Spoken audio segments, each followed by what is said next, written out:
Spring is once again looking more white than green this year. It's been another day of school, business, and interstate closures across much of South Dakota. The system started in the western part of the state where it dumped 5 inches of snow. KELOLAND's Sydney Thorson gives us an update on the roads in the Black Hills. Icy roads and low visibility are causing driving issues in the Black Hills.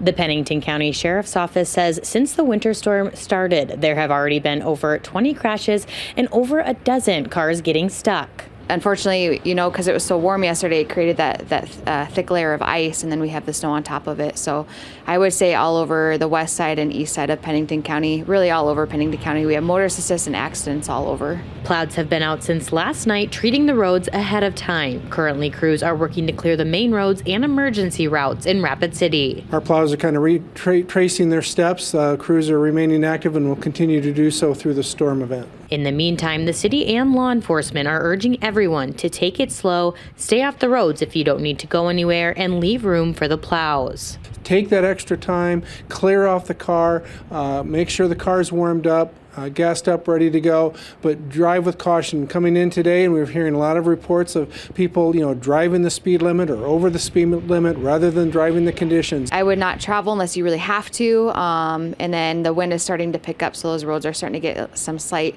snowpack drifts, so just be careful. In Rapid City, Sydney Thorson, KELOLAND News. And schools across western KELOLAND were canceled today in the wake of the spring storm.